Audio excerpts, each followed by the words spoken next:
Ladies and gentlemen, if a man ever looks at you and tells you exactly who he is, your job is not to argue with him. Your job is to believe him.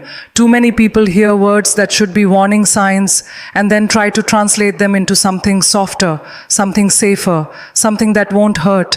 Life doesn't work like that. People don't accidentally say things. What comes out of their mouth is usually what lives in their heart.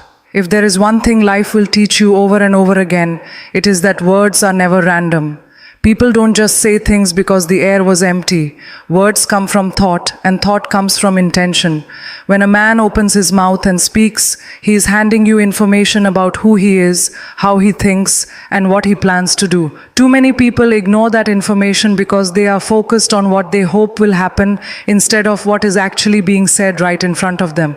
When a man tells you something about himself, especially when it's uncomfortable or disappointing, that is not the time to debate, analyze, or translate. That is the time to listen. People love to believe that actions matter more than words. And that is true. Words are usually the preview of those actions. Before someone disrespects you with behavior, they often warn you with language. They test how much you will tolerate by what you allow to slide when they speak. If a man consistently uses language that minimizes you, confuses you, lowers expectations, he is setting the tone for the relationship. Words like maybe, someday, or we'll see sound harmless. They create uncertainty, and uncertainty is not romance, it's instability. Someone who is serious does not leave you guessing. Clarity is a form of respect, and confusion is often a choice. The mistake many people make is assuming that they can love someone into speaking differently. They think if they show patience, understanding, loyalty, the words will eventually change. But words don't change because you endure them. They change when the person speaking them decides to grow. Until that decision is made, what you hear is exactly where they are. When someone tells you who they are saving you time. They are giving you the truth without forcing you to wait years to discover it the hard way. Ignoring that truth does not make it disappear. It only delays the lesson. Every time you excuse a statement that hurts you, you teach that person that your boundaries are flexible and your standards are negotiable. Listening is not passive. Listening is an active decision to protect your future. It takes strength to accept words at face value, especially when your emotions want to rewrite them into something softer. But maturity is understanding that love should not require decoding. You should not need subtitles to understand how someone feels about you. The people who end up at peace are the ones who listen early. They don't wait for disrespect to turn into damage. They don't wait for mixed signals to turn into disappointment. They hear what is said, they believe it, and they move accordingly. Because the fastest way to waste time is to ignore the truth when it speaks the first time. Disrespect rarely walks into your life loudly. It doesn't always shout insult or attack right away. Most of the time it whispers. It hides behind phrases that sound honest, casual, or even mature. People will say, "I'm just being real," or "I'm not trying to hurt you." And right after that comes something that chips away at your dignity. The problem is not honesty. The problem is when honesty is used as a weapon instead of a bridge. There is a difference between truth that helps you grow and truth that is designed to excuse bad behavior. When a man says something hurtful and then hides behind honesty, what he is really doing is avoiding responsibility for how his words land. Real honesty comes with care. It considers impact, not just intention. Anyone who values you will be mindful of how they speak to you. Even when the truth is uncomfortable, disrespect wrapped in honesty often sounds logical. It makes you question whether you're overreacting or being emotional. That's how it slips past your boundaries. Statements like, "I'm just not that affectionate," "I don't believe in checking in," or "I don't like explaining myself," are not neutral personality traits. They are warnings. They tell you that your needs may never be met, and worse, that you may be blamed for having them. Many people stay because they confuse bluntness with strength. They think tolerating harsh words makes them mature or understanding. Maturity is not absorbing disrespect quietly. Maturity is knowing that love and respect are not separate concepts. You don't get one without the other. When someone repeatedly says things that make you feel small and then calls it honesty, they are training you to accept less. Here's the truth most people don't want to face. If someone can say something that hurts you and feel no need to soften it, clarify it, or apologize for it, that lack of care will eventually show up in their actions. Words are not harmless. They set the emotional climate of a relationship. Over time, constant honest remarks that sting will wear down your confidence and normalize disrespect. You don't need to argue with every statement. You don't need to prove that it hurt. Pay attention to patterns. One careless comment might be ignorance. Repeated careless comments are a choice. When someone values you, they adjust. When they don't, they defend. The strongest move you can make is recognizing when honesty is being used as an excuse. You are allowed to expect kindness in communication. You are allowed to want gentleness without being labeled weak. Respectful people don't need honesty as a shield because they already speak with intention. Confusion is one of the most misunderstood experiences in relationships.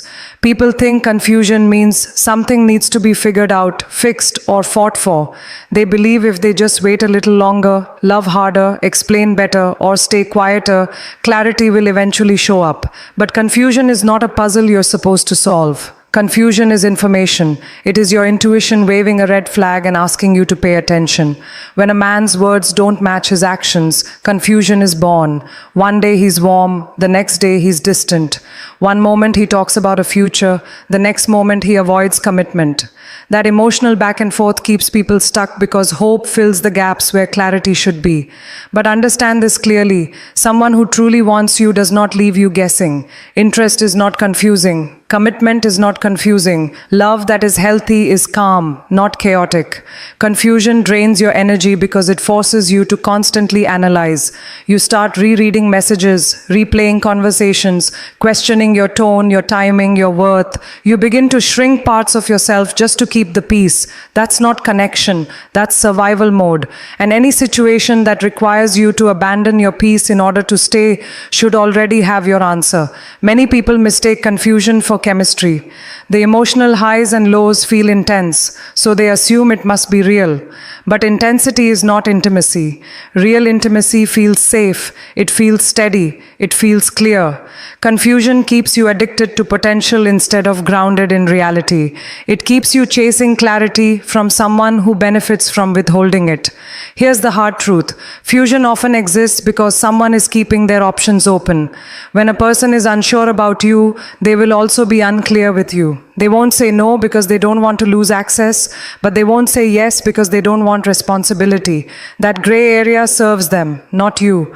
And the longer you stay in confusion, the more you teach someone that you will wait without answers. Clarity is an act of respect. Even when the truth hurts, it allows you to make informed decisions. Confusion traps you in emotional limbo. It delays healing, growth, and peace. That's why confusion should never be romanticized. It's not a sign to try harder. It's a sign to step back and ask why certainty is missing. You don't need more time to understand confusion. You need courage to respond to it.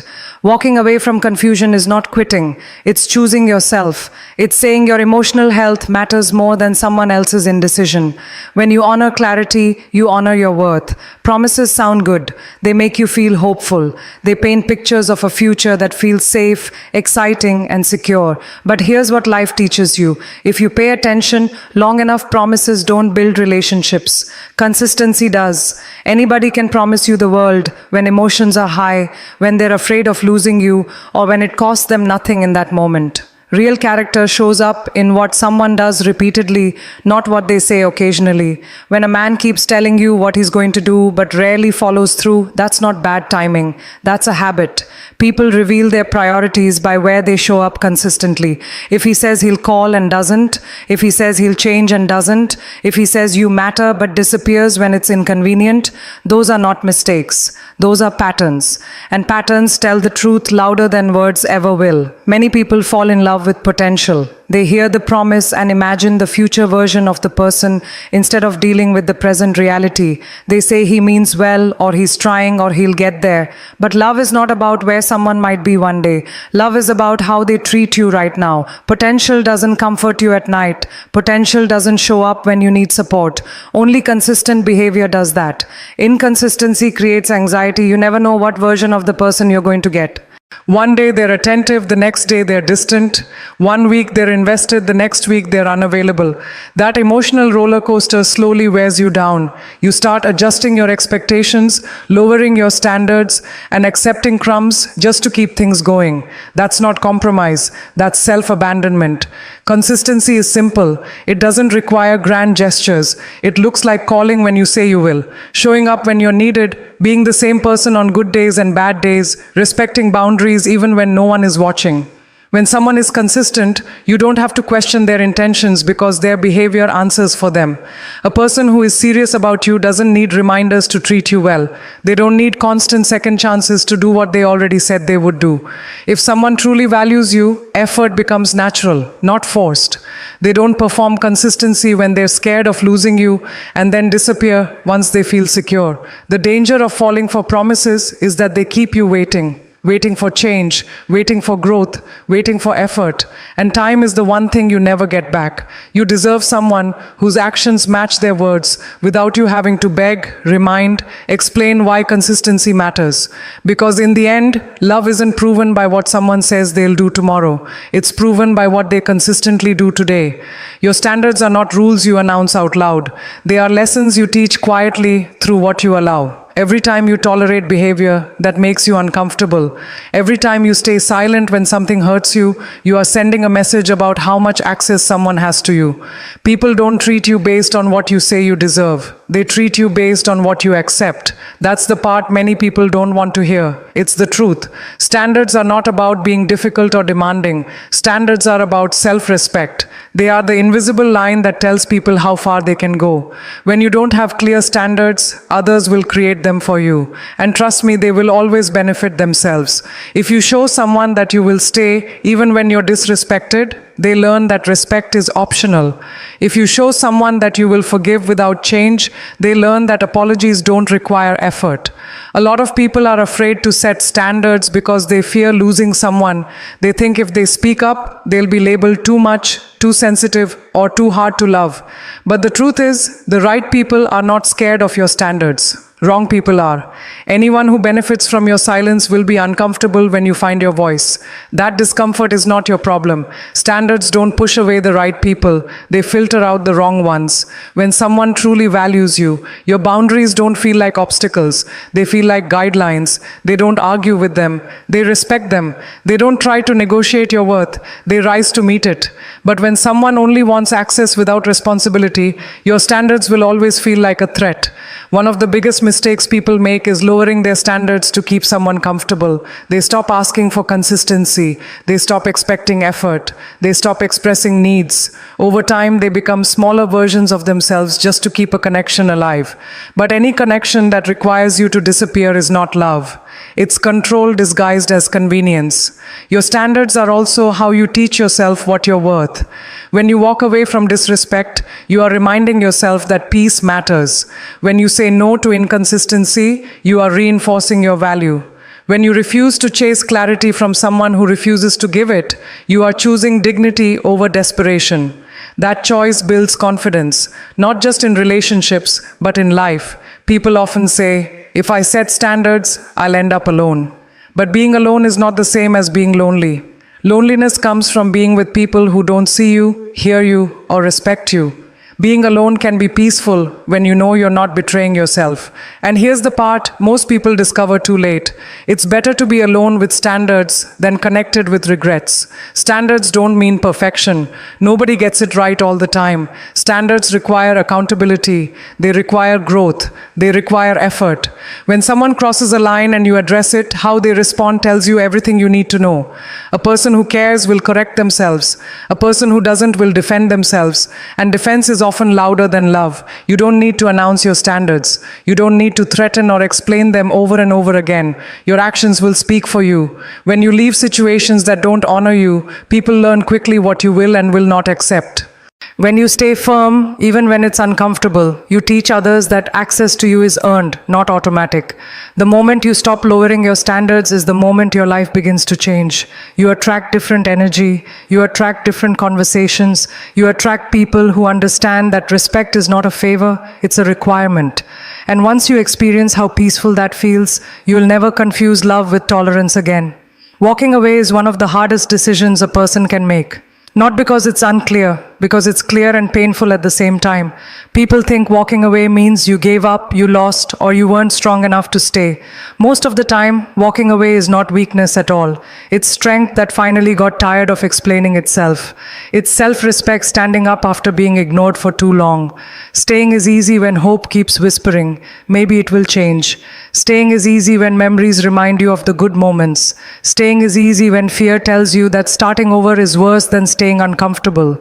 But walking away requires clarity. It requires honesty with yourself. It requires admitting that love should not feel like constant survival. A lot of people stay because they confuse loyalty with endurance.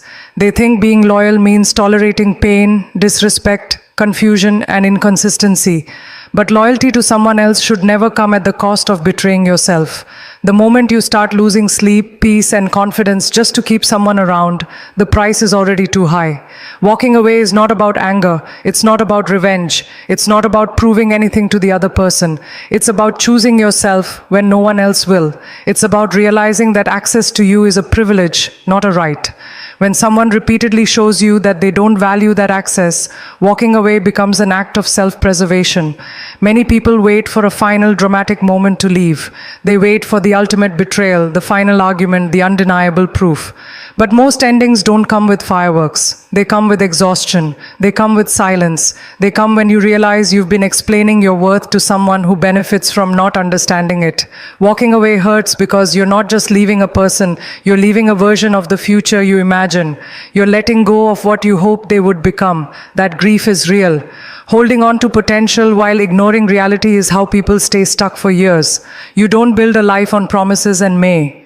You build it on effort, respect, and consistency. Here's what people don't tell you. When you walk away from what disrespects you, you create space for something better. Not immediately, not magically, but slowly, surely, you start to breathe differently.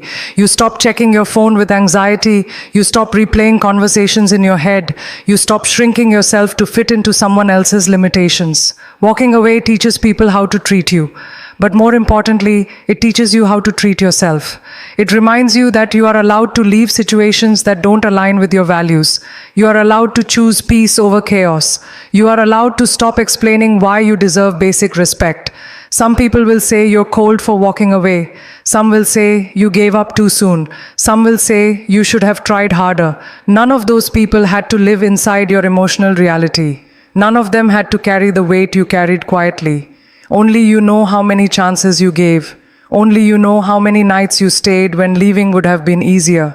Walking away does not mean you didn't care. Often it means you cared so much that you refused to let the situation destroy you. It means you finally chose healing over hope that kept hurting you. It means you understood that love should add to your life, not drain it. There is power in knowing when to leave without slamming doors, without speeches, without drama. Just clarity, just dignity, just the understanding that you don't need to convince anyone of your value. The right people feel it, the wrong people test it. When you walk away, you reclaim your time, you reclaim your energy, you reclaim your voice. And slowly, you start remembering who you were before. You started doubting yourself. That's not loss, that's return.